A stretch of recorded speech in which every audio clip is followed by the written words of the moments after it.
That might have been the best I've ever played that. And then I goofed it up at the end by like trying to sing, and then it's like I was thinking too much. But welcome everybody to the Meeple Syrup Show. It is 9 p.m. Eastern time where I am and where Kat is. It's what? It's 6 p.m. over here on the There West you Coast. go. And welcome, Sabrina. How are you? I'm great. How are you? Well, I'm pretty good. And where are you right now? I'm in Pittsburgh, Pennsylvania. Oh, so it is also 9 o'clock where you are. It is. Okay. All right. Hi, George. There's George, and there's other people watching, so this is great. Hopefully, people will let us know that they're watching the show. There's TK. Hi, TK. Hey, how you doing? And hopefully, there's more people that will sign in, sign on, let us know what they're up to, and join in the chat as we get talking about Diatoms tonight. And we're here with Sabrina, and Sabrina is the designer of Diatoms. And we're gonna say, "Oh, welcome to Sabrina. How are you?" I'm tired, but good. Tired but good. And so tell everybody why you're tired. I launched a Kickstarter yesterday. My first Kickstarter for Diatoms. Woo! Right there, Yes, that there. game. Yeah. So it's been a lot of like just communicating to people and sending messages and clicking refresh and then trying to convince myself not to click refresh and those kinds of things. Yeah. Just go touch grass, right? Go do something else for a while. So Diatoms right now is sitting at just under 20,000 Canadian, which is probably more like about 15,000 American. I can't see the American because I'm in Canada, but that's great. And you're like just shy of getting the funding goal. So in American dollars, what is the funding goal? It's 21,000. Okay. And in American dollars, how much have you raised to date? $14,071. Yeah, so right, so about 7,000 left. Yeah, which is great. It's gone up one more. Yeah, and there's 28 days to go. So that is a lot of time to. I'm confident I'm gonna hit the funding goal. Yes. I am confident you're going to as well. So let's talk about you. I don't know you very well. We just kind of met, and I would love to know more about what you're designing, why you design, how you started this journey into design, and why Diatoms out of all the things in the world. Why indeed? Well, where should I start? Should I start with why I'm in games? Sure. At the beginning. From the beginning. Well, From the very beginning. The story I like to tell is when I was in middle school, I saw Sailor Moon at 5 a.m. I don't know if anyone else went through that. And before anime was a thing in the U.S., you had to get up at 5 a.m. to watch Sailor Moon. Mm-hmm. Anyway, that was around the same time that I got internet in my house, and through Sailor Moon, you were fighting evil by no sunlight because it was like really early. Oh yes, super early, but that's the hour you had to get up to watch it. You were like hardcore. It aired at like 5:30. Yeah, you were like a dedicated fan, one might say. It was just so different from other media other like shows in terms of like the characters and the storytelling. Anyway, it captured my imagination. And then when we got the internet, I started programming making web pages, image galleries and stuff, and that led to interest in programming, which led to interest in computer science, which ultimately led me into working in the video game industry. So like my story, I always think of Sailor Moon very fondly because that's like my initial trajectory that eventually led me into the entertainment technology industry, where I worked in video games for 13 years, and then I still do some work in that space, especially like consulting. But I became more and more interested in analog games, and in 2020 I started Ludoliminal to do, in addition to consulting stuff, to do board games, and that's what I've been working on the last couple of years. Awesome.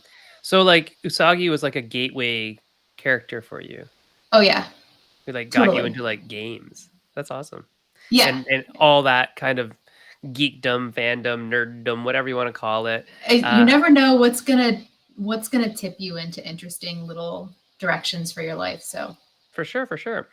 Hey, welcome to some other viewers. We have Amy here and Roberto and more George, more George. George is saying that at Robotech 6 at 6 a.m. he a.m. was watching Robotech, right? Which is Yeah. totally also true. Great. So that's the origin story that we have here. And what's the origin story of Diatoms itself?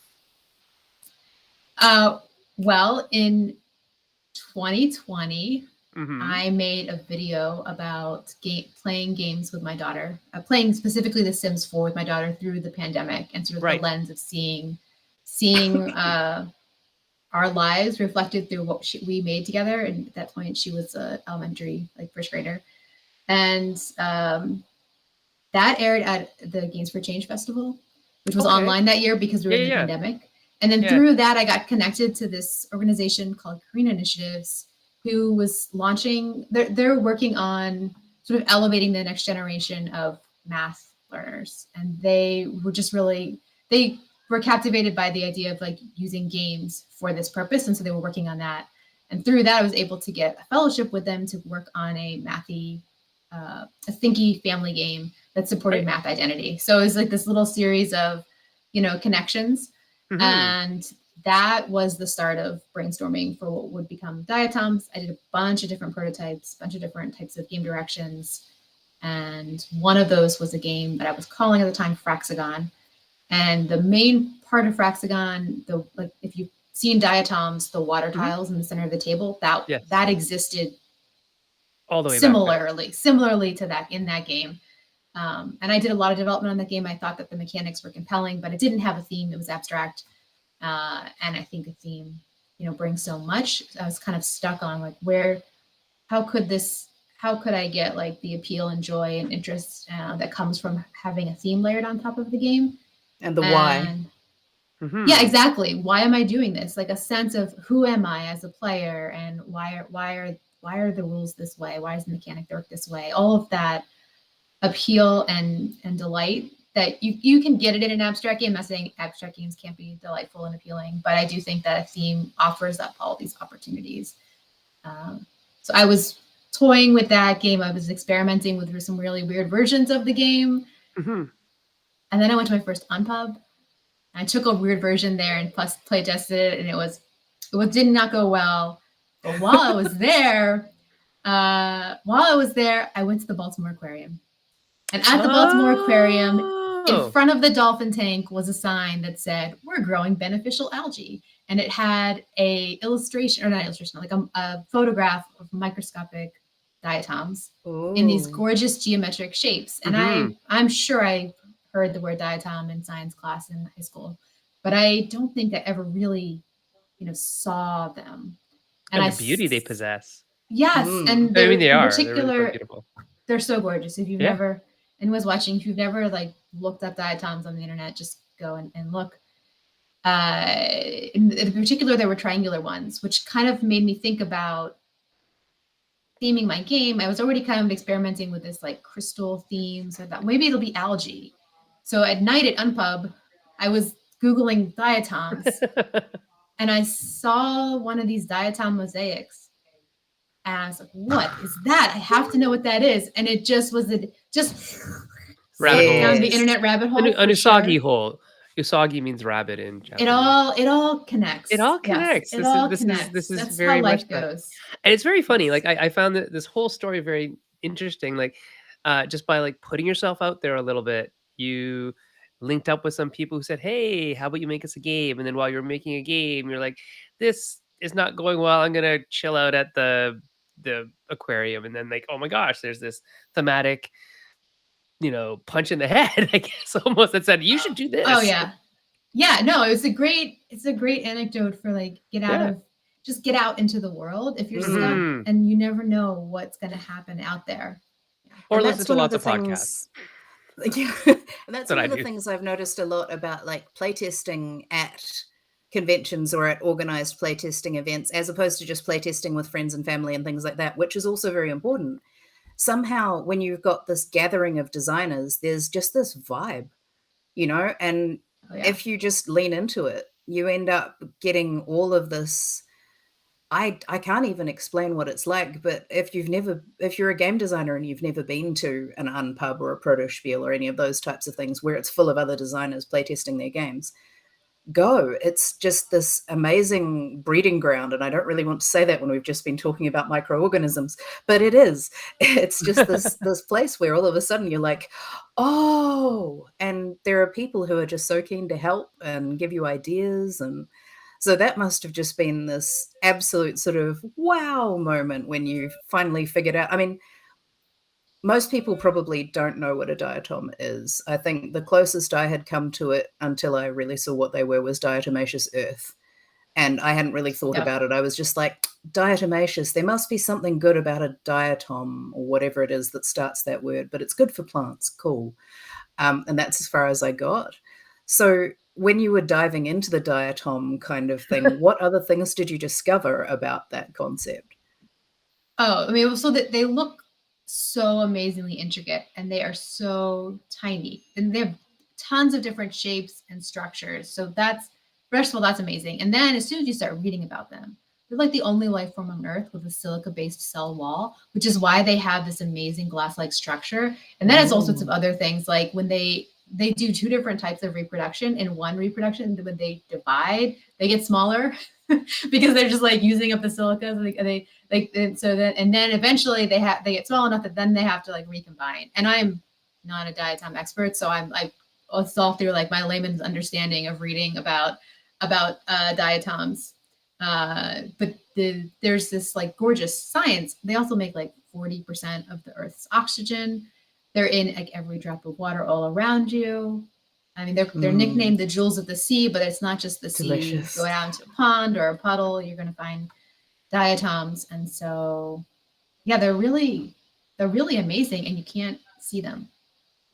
They're everywhere. Except under a microscope. Yeah. So when were they discovered? Do you know? There's this. Oh, I have it in my notes. This I think it's like the 1800s or maybe late 1700s that there was the first note about someone observing a diatom in somebody's like notebook attributed to someone.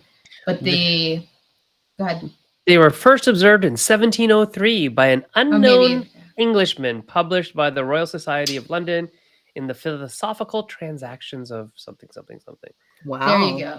That's what it says. That's. I remember like going through the journey of all this, like, it's different. If you go look up diatoms, there's a couple of different sources you're going to see, and they have a lot of information like that. And they got super fashionable. Sorry. They got what? They got super fashionable in Victorian times, or was it like super fashionable?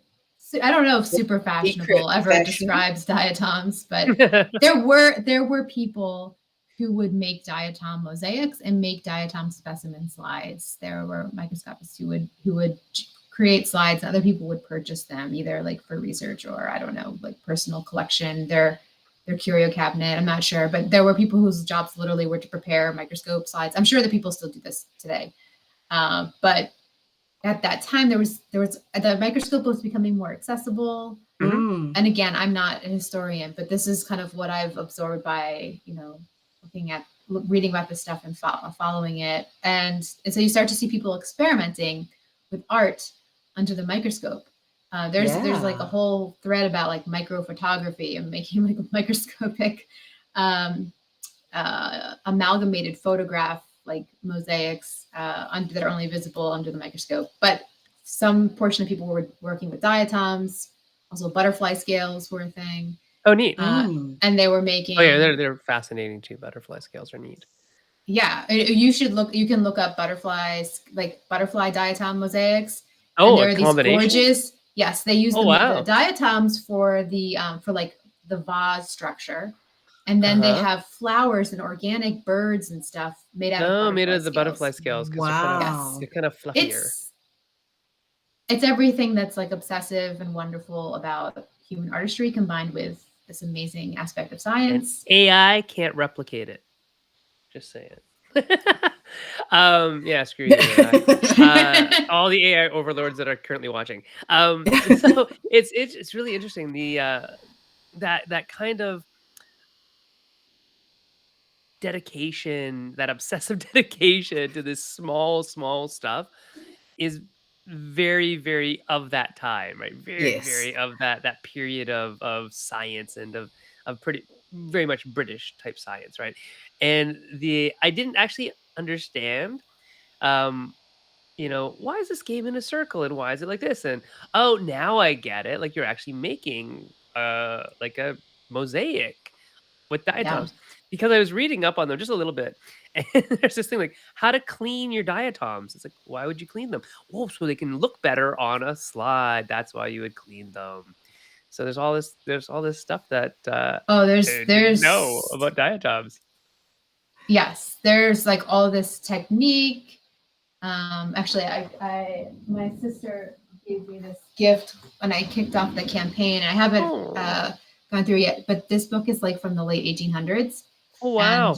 it is practical directions for collecting, preserving, transporting, preparing, and Yes, mounting cleaning and mounting your diatoms. diatoms. Yes, it is. And I've seen photographs of like a box where you're remotely manipulating the tiny things on your slide so that the air currents don't bump what you're working on. Sure, There's just right? so much there. Well, it's like Um, miniature painting, but done even smaller, right? It's like so but tiny. and like this is the late 1880s, Yeah, so or the 1800s. So there's no internet. There's barely print. Like you're not. Nobody's seeing. Like it's such a small number of people that are ever going to see this thing that you make. right. There's It's no likes and it's thumbs so much art for art's sake, science for science sake at this moment in time, and and I no find that so AI. interesting. Right? No, It's I do not too. like, you could just chuck it in a projector or something because no one's got those sitting around either. So it's Yeah, you have to go fascinating. to you have to go, hey, look what I made on the weekend and take them over to your microscope and your light table or Oh, and something. it can take hundreds of hours to make it. So Oh, you sure, it might be takes Mm. more than working it on would it take me for forever. I'm a klutz, so I would ruin every single one that I made. But And yeah. they're incomprehensibly small. Like trying Yeah. to there's understand, they're you like 5 can't to 200 microns or something like that, and I I can can't show I you can't like a even slide. figure You out how can't even small see that them. is. Yeah, you can't No. even see them. Like, I mean, it's Not with not the microns are naked eye. fractions of a millimeter, so I think there are some larger diatoms. So I think you can there's some that maybe like are slightly visible. Well, But sometimes I okay. yeah, think they live in colonies as well, right? So the Hmm. colonies might be bigger than the individual sure. unit. Um, just to go back and see what people are saying, Dave Thomas is saying it's how amazing little things like cons or just everyday life can spawn ideas for themes and mechanics that help a game from it's okay to this is it. And I have that sense that the day you went to the Baltimore Aquarium, you got the this is it feeling, which is great. Yeah. And then Roberto Panetta said, I absolutely agree about getting out. I had complete imposter syndrome until I got my game in front of other designers at Gen Con. It was a very validating moment. And even though, Sabrina, you had maybe less of a positive interaction the first time you brought your game out, it wasn't working the way you wanted it or whatever, it still was probably a really good experience, right? Yeah, I mean, I play tested Fraxagon, the core version. Right. I'd even done blind play testing with families, and I knew that there was a core of the game that was good, that was really compelling, that was really interesting, that was a really cool, thinky puzzle that wasn't like too hard. It was approachable, but still got at like that thinkiness. But I was like playtesting a very weird like legacy cooperative Oh, competitive okay. iterative story version of that where that was trying to like theme it around a crystal Oh, I see. entity Because on the there's surface a of the different planet. theme, I was right? I got looking it. for a theme and like some kind of like hook to draw you into a world Right. for the game, for the gameplay to kind of like exist in that space. And that was a weird, very experimental thing. I still really like the designer in me loves it. And I still like might go back and do something Someday. with it. But for my goals for the game, for what this game was, it I didn't think it was necessarily going to prove a fruitful direction for what I wanted this game to be. And Do then you think it was because it was kinda shoehorned together a little bit, or I think it's a really hard design space, right? Like right. I was trying to do like a legacy game that changed cooperative competitive over time, where all the instructions were in a deck of cards, like lots of cool designer. The designer in me was like, yes, this is so interesting. I also hadn't done a lot of playtesting with it with like Naive Guests. My partner and I had been playtesting it together, and we both are, come from the design background, and like we could see there's certainly a lot of potential and interest there, but it's the kind of thing where it would take a lot to get it so that anybody could come up and play it, and it would be a smooth experience. So I didn't exactly expect it to be a smooth experience. It wasn't too surprising that when I playtested that game with folks at Unpub, that there was a lot of like, there's interesting stuff here, but there's a lot here that's not in it, working. That's how it goes, right? When you for sure when very very often when you're playtesting versions of the game. So how do you play Diatoms? I would love to know. So in Diatoms, there's two parts of the game. So you have this water tile space in the center of the table, and then everyone also has a microscope slide board directly in front of them. Right. So on your turn, you're going to draw a water tile. So you'll have you have two in your hand, and then you'll draw one. So you have three to choose from, and you're going to place it into the center area. And the water tiles represent algae colonies. So they have colors of algae on them, and you're connecting them so that the algae colonies of matching colors touch. And at the intersection of three of those tiles is you create a sample point.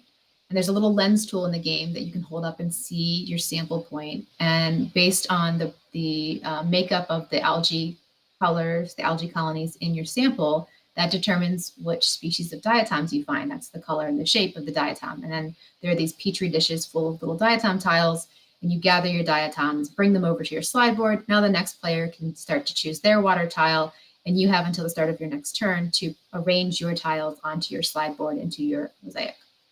And you've got some of those tiles in a jar behind you, I think. I can see them. The little diatom tokens. Those are my pins. These are pins. Oh, are they? You got one. But I do have some here. Yes. I love that they're in petri dishes. It's so cool. Yeah. Little and stars. See how each shape has a certain number of sides to it, and that's how many it's worth. It's just such a cool, simple, like if you, in your little arrangement of the tiles, the sea tiles, the water tiles? Water tiles. Yeah. Say, for example, if you've got 3 in there, then you get a 3-sided one. And it's really easy because that's a triangle. Right. Just beautiful design decisions like that just made me, like, I played it and I was instantly like, oh, I love this. It's so just like intuitive, right? Which is great. And the theme is informing the mechanisms. The mechanisms inform the theme. It's lovely. And they're so shiny. Show us how shiny they are. Oh yeah, it's delightful. See, like on a camera, but these are it's kind of like an iridescent shimmer. I like it. There we go. I don't know if you can really see. It depends on like the lighting, but it is like a very when you see it in person, it's a very shimmery effect, and that is an homage to their silica-based exterior walls. There you go. TK asks, do any elements from the Unpub game, the version that you showed at Unpub, still exist in this game? Yes. So actually, I did a blog post on BGG that has some photos of the different prototypes, so you can go and see there, and you can see I think there's a photo of Fraxagon GS, which is the nickname Fraxagon, the geometric series. That's what I was calling this iterative legacy style game, and it still had the tile placement. And part of the game was that the tile placement rules would shift slightly at each time you played as the crystals learned to communicate with you. And you were kind of exploring the geometric properties of placing the tiles. So it had sort of that part of the puzzle was the same. And then there was no second puzzle in that version. In the main Fraxagon prototype, they had the center puzzle as well, but then you had this like fraction collection thing that was very much like a bingo card, and you were collecting fractions and then trying to create combos with the fractions that you collected. So it played in some ways very similarly to Diatoms. In Fraxagon GS, there was no bingo card. Instead, it was completing goals with how you were arranging the tiles, the water tiles, what would become the water tiles, and sort of exploring that, like forming rings. When can you get tiles to sit next to each other? When can you not, based on the color properties of the different tiles, those kinds of explorations. But I think if you look at the photos, the water tile part is a continuous thread from the absolute very first prototype, which I did early summer 2021, where I drew little things that actually turn out to look a lot like the current water tiles. Because I just had this vision of hexagon tiles with little fractions, then you combine those into forming other fractions, and that would help you with like sort of over and over visualizing and playing with different fractions and proportions. That was sort of my seed of what the mechanic would be. And that has stayed the whole time and really lived throughout the prototype. And you said that this blog entry is on BGG? I've just sent the link. Oh, perfect. So you can put it in there. Oh, it's in the host chat. Thank you. Yes. One of the things that I found really interesting when I was playing Diatoms is I'm not a very mathematical person when I'm in a creative mindset. So I can be, and I used to be very good at math. So I was really fascinated by fractals and things, but I went in a different direction. And so now I haven't had much practice with like mental arithmetic and those sorts of things. And so, for example, when I'm adding up scores for a game and things like that, I get really frustrated and annoyed with that admin. And one of the things I really, really enjoyed about the way that Diatoms is designed is that's made really accessible. And it's interesting that that's coming from someone who's very good and very passionate about maths. And yet you've made it so accessible, because most of the people I know who are very mathematical don't even remember that some of us aren't. And first, I wanted to say thank you. And second, I wanted you to tell us about how you came up with that, because it's probably the most elegant scoring assistant that I've come across. And it's one of the reasons I'm so obsessed with this game.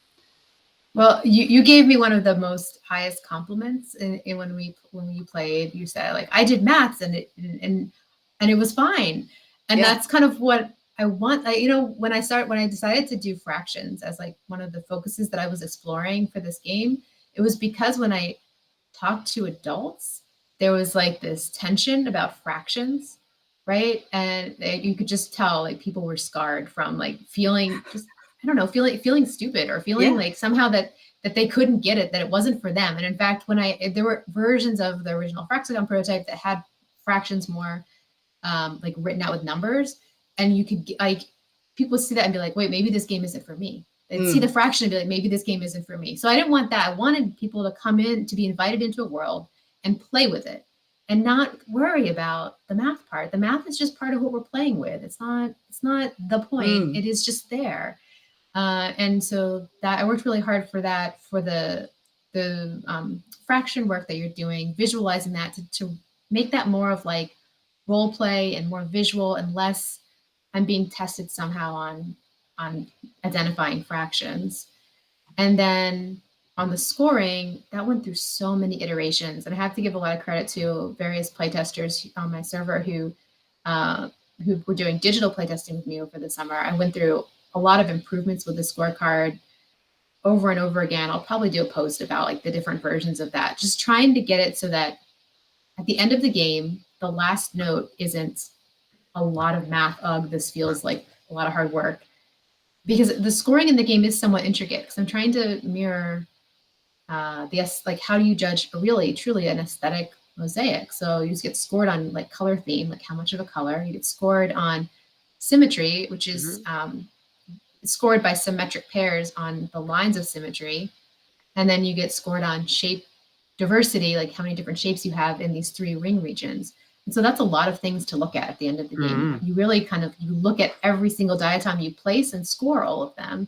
And it really was important that not be a slog, because that's your last note to some extent. So I wanted it to feel more like I'm appreciating what I made, and it's not hard. That's also why all of the scoring numbers they're like 5, 20, 40. It's specifically so that when you're adding things, because it makes the scores higher. So definitely there's like sort of like, we'll make it smaller so the scores is like 1 to 150 or, 50 to 150 instead of 100 to 450. But the adding is so much easier for people with certain types of numbers. And so I really tried to focus on layout, scoring choices, the visuals of the scorecard to make it easy to score. The approachability is really high. Yeah, that's probably one of the only games in a really long time where I've done my own scoring and been like, yay. Normally, I'm just like, can someone else count this up for me? Because I don't want to. I don't care. Like, 1, I don't care about who won, because I play games to play games. But 2, I just, if I have to do this, I don't want to. Whereas here I was like, and now I get to check this, and now I get to check this, and I tick it Yeah, off you my are little like, list, and there's I a was lot of like having a little great tickers. time. Yeah, it was really, and I just Yeah. really wanted to, because people go, oh, it's based on fractions. Yes, it is based on fractions, but I had no idea. I was looking through my little circle, which is brilliant. It's such a simple solution because, you think, oh, okay, so I've got like a third of my space is these and a quarter of my space is these or whatever. Like, oh, no, that's very difficult. But if you just look at it through the little circle, you go, okay, so I've got 3 yellow and I've got 2 blue, and that's just super easy. And then you just go, okay, so if it's 2, it's the 2-sided shape. If it's 3, it's the 3-sided shape. It's so easy, and I don't feel at the same time like I'm being condescended to. Because a lot of those times when it's made easy, it's, oh, yes, this is a game for children or this is a game for women, and we're going to make it easy for you. This doesn't have any of that. And that's really a tour de force. Like, that's just stunning. This is why I make so much noise about your game. I don't normally do this. Like, I will share people's games and be like, yes, this is a cool game. You should back it. But this game, I'm really excited about. It sounds like there were some very smart design decisions for Yeah. approachability, which is wonderful to see, Yeah. especially about a topic that isn't necessarily known by a lot of people. So, and then you had that whole impetus of making a game to help with math, and you don't help people learn things by making it harder. You make it easier, right? Well, and it's math identity, which is really like, math is for me. I'm okay. Like, this is, I can do this, right? It's not so much, I'm not giving people a test on math at the end of playing the game. Gosh, it's no. more like letting people feel like they're welcomed into it, that they're comfortable with it. Yeah, because math anxiety is a real thing, people, by the way. Is. It's very much a huge thing. For all ages and all types of people. And we deal with it a lot. And in education, the worst thing is that a high percentage of teachers have math anxiety, and they pass it on. Yeah, and a lot of teachers do pass it on, but a lot of teachers who teach in the elementary system, they have to teach every subject. Oh no! Oh no! We just lost Sabrina, but hopefully she'll be back, and then we'll talk to her some more. While we're waiting, let's go take a look over here. Oh, I think she's coming back. There they are. I don't know. I just turned off my camera. I could still see you both, but oh, well, sorry about that. No, it's okay.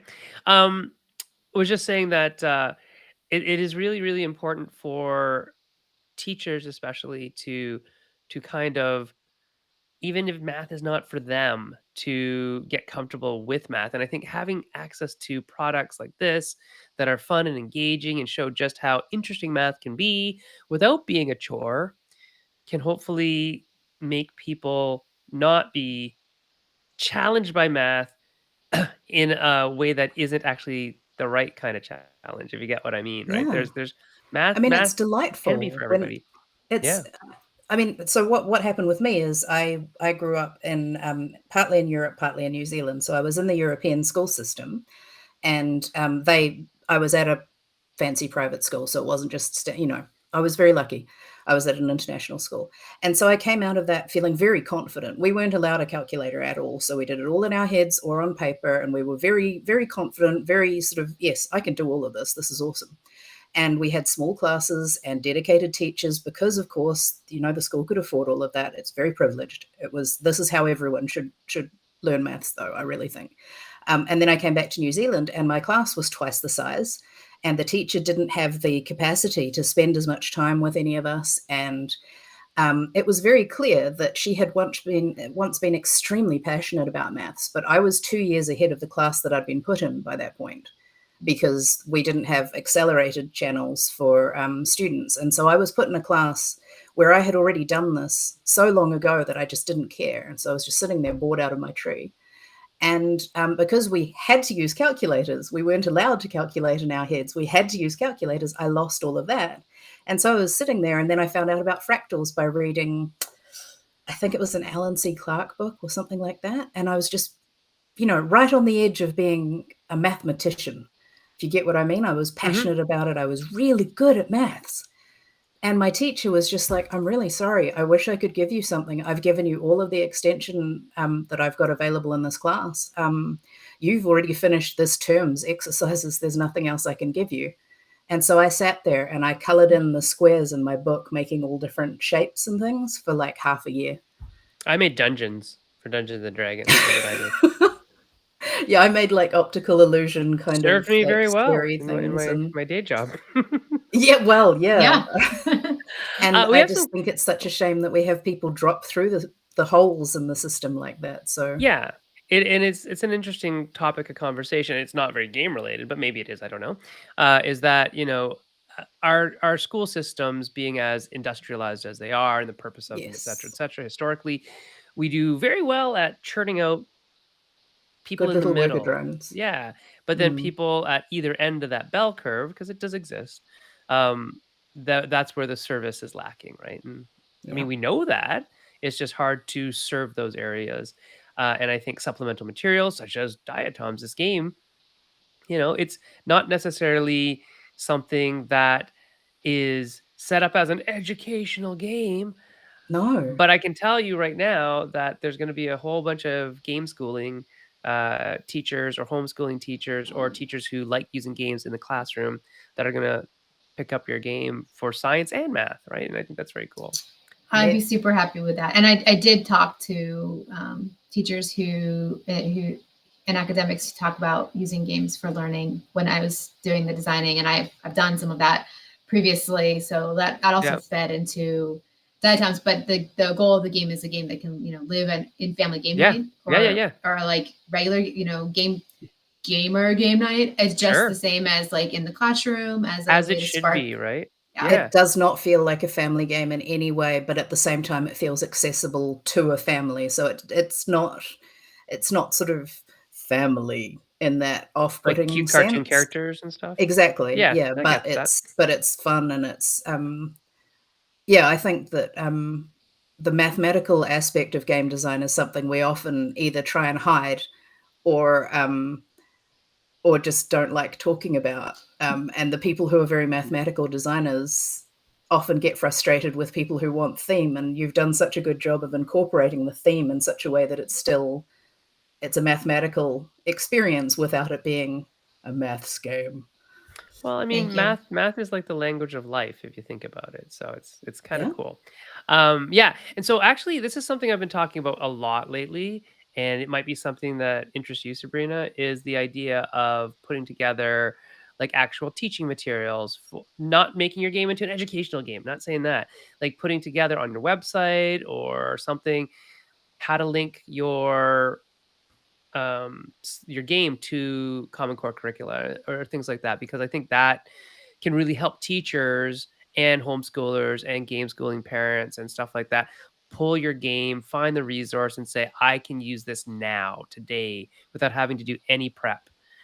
Because the prep would have been done for you by an educator or something like that. And I think, Dave Yeah. Thomas, who's in the chat, is an educational designer, and he might have something to say about that as well. But let's take Mm. a look at what other people are saying. Amy is asking, who are you manufacturing with? It's like kind of when you're on the red carpet and they ask you who you're wearing. Yeah. She's asking who you manufacturing with. What's games? What's games? There you go. Ooh. WHATZ. What's That's right. Hi, and Heather. Evan is asking, are you kickstarting the game yourself or with a publisher? Why did you decide to go with the Kickstarter route? So we already know that she's kickstarting the game because we're going to show the Kickstarter page in a second or two. And it happened yesterday when the start button was pushed. And we're up a few dollars, almost. Actually, about $60. So 19,151 Canadian dollars now. Ooh. So why did you decide? 295 backers. Yeah. Why did you decide to go the Kickstarter route? So I've been doing design for others like for a long time, Mhm. both video games and board games, and I was interested in doing publishing, but I've never done it before. I've never been on that side, and especially for physical products. So I wanted to find a game that I could do that, and I thought that a route to do that the first time would be Kickstarter because it's kind of like a pre-order, right? Mhm. So it lets it's a way I don't have any marketing, like much of a social media presence at the time when I started. So the Kickstarter is a marketing moment for especially small developers, 100%. independent developers. And so I thought Kickstarter would be, if I could find the right game. I didn't intend for that game to be Diatoms. I was like, oh, it'll be a card-only game or card and dice. Like, obviously, much That's simpler, what we're always told. Yes. Do a little one. My own advice, I am not following it because Diatoms just asserted itself as like, no, this is the game that you should make and put into the world. It's it really speaking to did. you. Yes, it did. And so I was like, okay, I'm making this game and it's going to go to Kickstarter or some crowdfund. I'm on Kickstarter. And I think, I don't know, there's just something about it. I think it will catch people's imagination. I'm hoping that it will. And so I'm doing it myself because I think I was saying this to someone else the other day. I think of myself more less like I'm a game designer by trade, yes, but I think of myself as an experience designer. So like I want to touch everything about the experience, and that means I'm not satisfied with handing off. I want to get to the part where it's at the table or even the part where it's on the shelf. And to do that, I think you really got to be on the publishing end of it for tabletop games. So how will I feel next year after I've delivered Diatoms? And like, will I be like, yes, I'm ready to do that again? I don't know. But I definitely wanted to try it and to see what it was like. And I think Diatoms is a fabulous game and I'm really excited to have it be the game, even though it's not necessarily as easy as just a straight card game.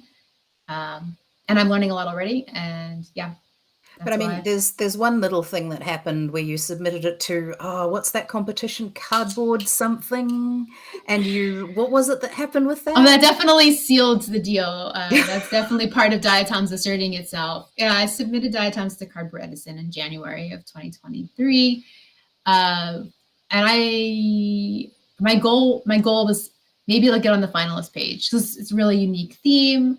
It looks nice. People say that it's good, but I've only really been like playtesting in small, playtesting with friends and family. So they're friends and family. And then small groups of other people, including some blind playtesting. But, it's not like, I hadn't put it in front of, I don't know, established people in the industry or people who might be thinking about who are experienced publishers and used to like evaluating all sorts of aspects about a game's marketability and viability, et cetera, who'd seen tons and tons of games. Anyway, I submitted it hoping that maybe it would make finalists and we'd get on the page because I thought if I do decide to take it to crowdfund myself, or even if I decide to work with a publisher, that will help bring attention to the game. It's a little credit. And I loved the premise of Cardboard Edison, which was that you would get feedback about your experience and that people who were judging were industry folks and they had a lot of different folks. So I really liked that about it. So that's why I submitted. So David actually asks about that. He's curious about the process and what kind of feedback, if any, that you got from the Cardboard Edison contest. So you've answered part of that. You got lots. So the process is you submit a video, a pitch video that can be 2 to 5 minutes, and your rules, and then I think like a brief description. So you submit that at the end of January, and you wait. And you get then you get a little bit of feedback and like if you made it to be a finalist or not.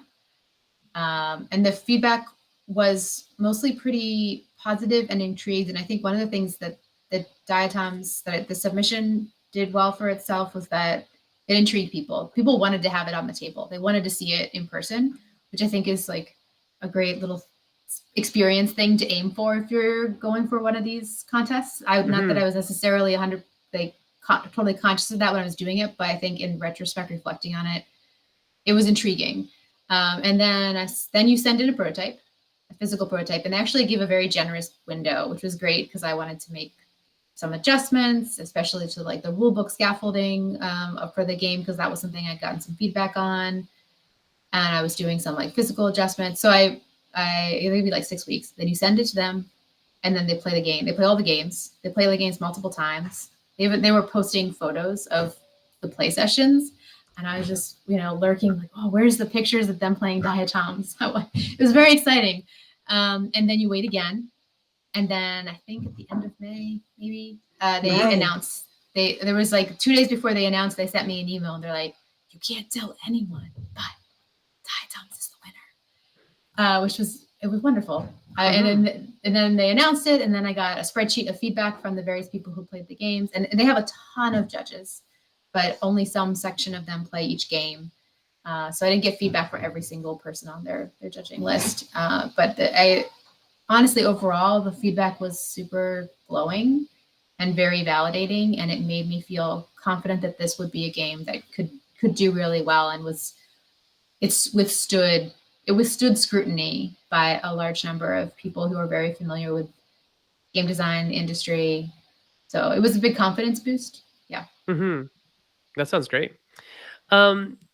So David just actually responded to the question about curriculum, right? So he said, I don't know if I'd recommend your average game designer to try to create their own curriculum, but if you have some teacher friends or know an instructional designer, I agree that a lot of games could be used to support Common Core objectives. So basically, kind of what I'm saying is like, find somebody to help you do that because you can't do everything, right? It's funny you bring that up, because I was told completely separately that I should do that with my game, and was talking to David about it. So BubbleNet. Yeah. And I think a lot of games, if you really think your game could be useful in a school setting, it's something to think about, because it it does make life much easier for teachers. So being a teacher, you have no time between marking and prep for like stuff you have to do to go and learn how to integrate this game that's not an educational game into the flow of your class, right? And you only have, for elementary school anyways, you only have like 30 to 45-minute segments. So I think having games that are designed to be experienced within that short time frame, that can have something that the teachers can take the game experience and then propel the students into further learning about diatoms or about benthic feeding habits of whales. I think all of that is really cool because you can do so much with that, right? So diatoms is not only there to show math, like now you're learning about biology, now you're learning about all this other stuff, now you might go and think about the history of it all, then you're thinking about art and critique, and basically the score sheet that you have is literally a rubric, right? So it's a rubric of how to grade something, and you're learning about that and maybe giving feedback and how numerical scores may not actually be the same as artistic merit and all this kind of stuff that you could probably do like a class about all these things. Sounds like you're ready to write the curriculum. No, I am not. Somebody else can write the curriculum for that, because I'm not from the US, so I don't actually know US Common Core stuff. But yeah, I mean that's the thing that I want to see more people perhaps doing, if there is. I think there's a need for it.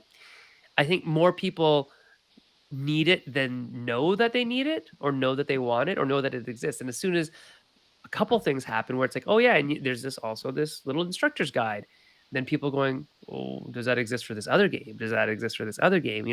We're studying about the history of the expansion into the West. Is there anything about the trains? Oh, there's a train game that does that, but does it have instructional material? So I think if you make games that do have instructional material, or maybe you specialize in making instructional material for games that already exist, you might have a little side business there. I think that'd be really cool. Anyway, so let's talk about your Kickstarter campaign, because you're doing some fun stuff on there. You are doing a puzzle a day. You're doing a puzzle a day. And why'd you decide to do that? Is this for engagement? Is it because you like puzzles yourself? So the puzzle a day refers to Diatoms solo mode, and this is new as of this summer. Diatoms was a 2 to 4 player game and has been like from the first prototype. But there was a sort of like question of playing it solo, and you can kind of play it solo, just like a beat your own score method, just like the main game. But I developed a solo version where you, instead of catering to the metrics of the judges, you instead get an image of a mosaic with some guidelines of what the commissioner, the person who is like basically purchasing a mosaic, they're hiring you to make a mosaic when they have certain requirements for what that mosaic should look like. And then it's your job to go out and get the diatoms you need. and arrange them into something that meets those requirements without wasting too many extra diatoms and running out of room. So that's the basic premise. And then you can do lots of different variations of that. So I have lots of different patterns and designs. The first couple that I'm releasing, first couple of days, they're all like little flowers. So you're making little flowers, but I have a space series. Thanks TK has playtested the solo mode. Yeah, so I have a bunch of puzzles. I'm shipping 12 with the game. So part of it is inviting backers into the process and help me pick 12 puzzles. Give me feedback on the solo puzzle mode, because since it's newer, it's like necessarily seen less time and eyes and playtesting. And then also I thought it would be a fun way for people to engage with the game. You could share your pictures of the mosaic that you've made. And I find it a very relaxing solo experience. And it only takes 10 to 20 minutes to play one of these. So it's just really enjoyable. Each puzzle gives you a slightly different thing to think about in terms of like what shapes you're looking for and how to balance, like when should you go for that star, when like did you like pair the star, should you get it at like as a full sample, or like in some of the mosaics and some of the commissions you have to match like two different diatom spaces need to be exactly the same shape, but you get to pick the shape. So now it's like, do you use a shape that you just randomly drew, or do you I'm definitely going to go after triangles. That's what I'm going to do. So that I'm going to do triangles here, or then others will ask you to like make this whole series the same color. So now you're sort of saying, oh, which algae color am I seeing enough of that I think I'm going to find enough diatoms to complete that mosaic. So it's a little bit like the mercy of the water, what you're going to find. So it's a little bit of a hunt, but then also your cleverness at manipulating the tiles to get the fractions and the diatoms that you want to need. And a little bit of like that strategy of planning. What are you going to go after first? And if you get a diatom you can't use, it goes into a cast-off dish, which is kind of like your lives. As those fill up, if you overfill all of them, then you fail the commission. As long as you don't overfill them, you complete the commission. And however many of those little cast-off dishes, which are the lids of the Petri dishes. So you take the Petri dish lids, you take them off, and they become your cast-offs. At the end of your commission, once you finish making it, if you can fit a star diatom into that cast-off dish, that's a star on your commission. So then in the little meta scoring, which isn't in the screen top version, but there's a little meta scoring that ships with the game, and then that scores a little bit higher for that commission because you earned a star for it, right. So you can get a certain number of stars. So there's a little bit of like your career as a diatom artist that you can kind of play with as you play through these 12 puzzles. And then no, keep going. Oh, well, there's 30 some that will be released during the Kickstarter, and I'll have to whittle it down. There you go. Or not. Or maybe that's the basis for an app. Right.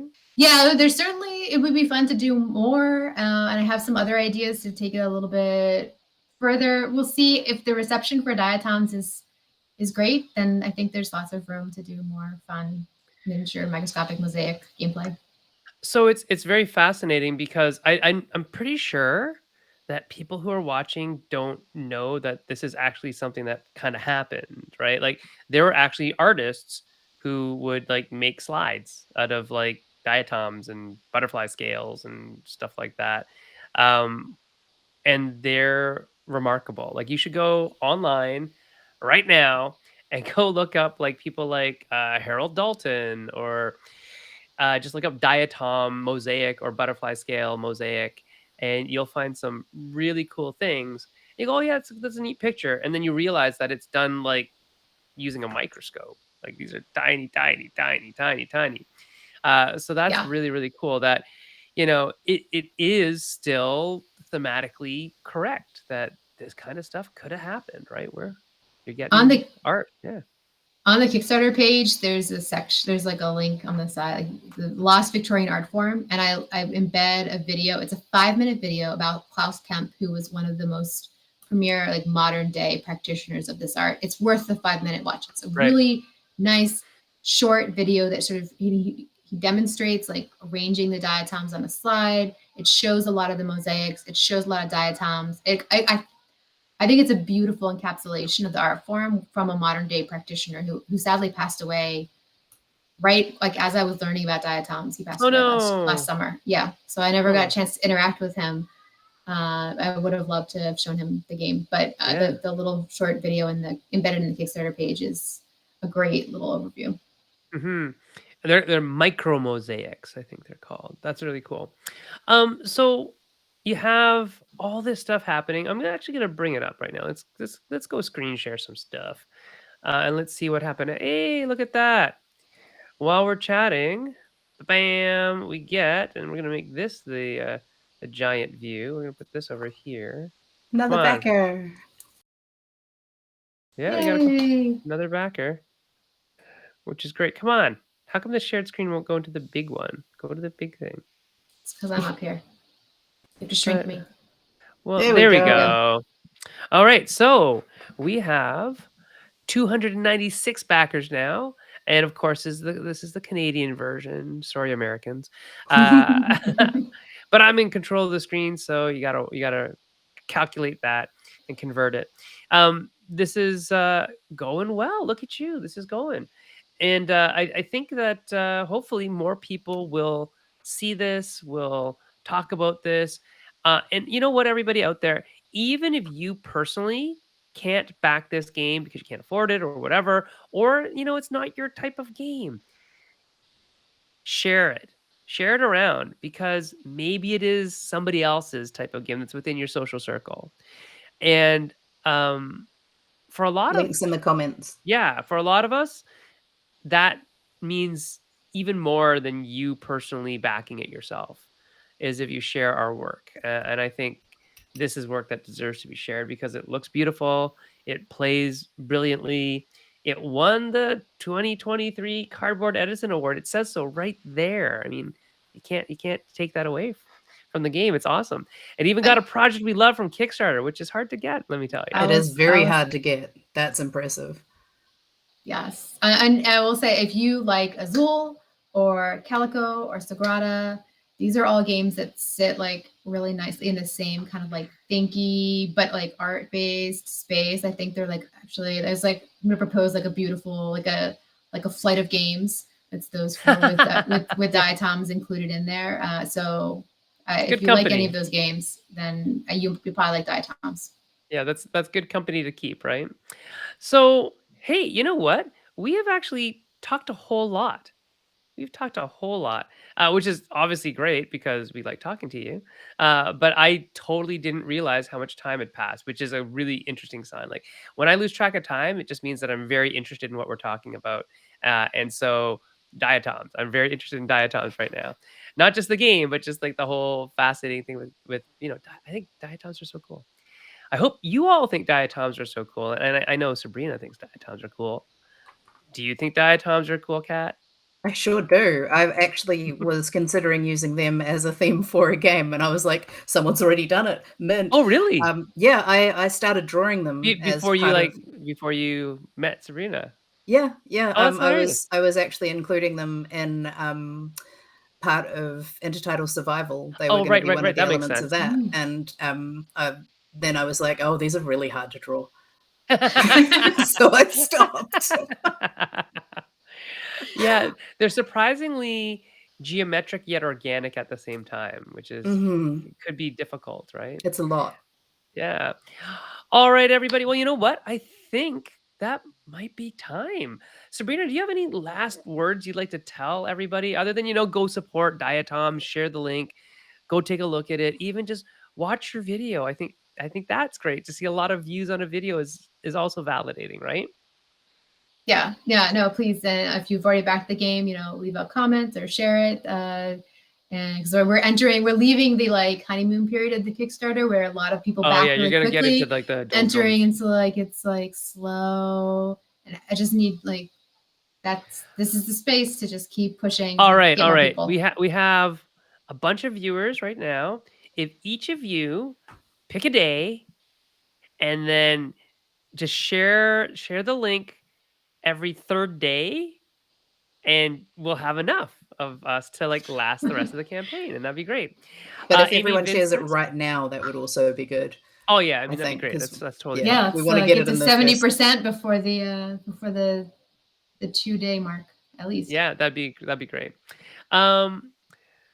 Dave is like, I already backed it because Kat shared it, and we'll I know share. that a number of people on the stream have already backed it. Yeah, So, which is wonderful. And thank hey, you. look, it's Emily Vincent. And Emily Vincent says, Diatoms are super cool. We think so too, Emily. And we think you're super cool. We think you're so super cool that I think you're coming on the show next week to talk about how super cool you are. Right? Hashtag So, famous. right? So next Yeah. week, Emily Vincent is coming on the show to People Syrup Land, and we will chat with them that time. All right. So if you want to talk more to me, you can find me at SenFongLim on Twitter and Blue Sky. And yes, on Blue Sky, you have to add like the .bsky and whatever, but you can probably just search my name. I'm the only one in existence. That's how that works when you have a weird name. Kat, where are you? At Drarink on all the things you Yeah, know all the now, things. Capital. including Blue Sky. And Yeah. yeah, because I think I've got some more invitations. Okay, yeah. And where are you, Sabrina? I'm also on Blue Sky, both as Ludoliminal, and Sabrina C is my personal. There And you I go. post mostly on Instagram too, at Ludoliminal. Yeah, that makes sense because it's very pretty, right? This is a pretty thing to look at, and like Instagram makes sense. Hey, I actually wanted to ask you about the name of the company, Ludoliminal. How'd you come up with that? That's a great name. It rolls off the tongue, and like, what does it mean to you? Ludo comes from play, Yeah. to play. And liminal is like an in-between space. And it's kind of how I think about games. Like it's play, but it's not quite play. It's like a playing in between. And I just liked that concept. And I thought if I'm going to name my company, it's going to be something that inspires me whenever I see it or hear it. Mm-hmm. And your logo, is your logo a butterfly? It is a butterfly. Okay, cool. Very neat. And why is it a butterfly? Oh, so many reasons. Butterflies are so. Oh man, it's a lot of reasons that are like personal. But I'll summarize it with Yeah. butterflies and transformation have Yeah. like a symbolic meaning. And Awesome. also it ties into the Victorian It does. fascination side of things because, yeah, natural history. First natural history museum I went to was drawers and drawers of butterflies. Sure. Yeah. All pinned. Yep, there you go. And you can follow us all on Meeple Syrup on all the things. I should probably move that one up there. And if you like what you see today and want to help us keep the lights on, you can support us at patreon.com/Meeple Syrup. And coming soon, well, I already told you, it's this person right here. Emily Vincent is coming soon. Do you have a piece of final advice that you'd like to give, Sabrina? To designers. Yeah. Yeah. I kinda hit you out of the blue with this Yeah, one. It's been a no while since we've warning. had guests, 'cause last time Kat and I just talked, so we didn't have final advice. Oh man, it won't be like just follow those inspirations. And I don't know if I need to tell anybody on this stream to do that, but like I think that all sorts of interesting places, all sorts of interesting things emerge when we indulge in our interests. Yeah, and the thing is that this stream is watched by other people at other times, so hopefully, somebody will glean that little bit of gold nuggeting, advice that you gave, and that'll make a difference to them too. Maybe they'll go to the Baltimore Aquarium and see something else that's really cool there. Just that little bit of Excellent. permission sometimes. That's all Yeah. people need. Makes all the difference. All right, everybody. We will see you next week at 9 p.m. Eastern, 6 o'clock PST. Kat and I will be here with the one, the only Emily Vincent. All right, we'll see you later. Thanks so much, Sabrina. It was lovely having you. Thank Go you for back, having me. Diatoms. Go back, Diatoms. Yes, back it. Do it.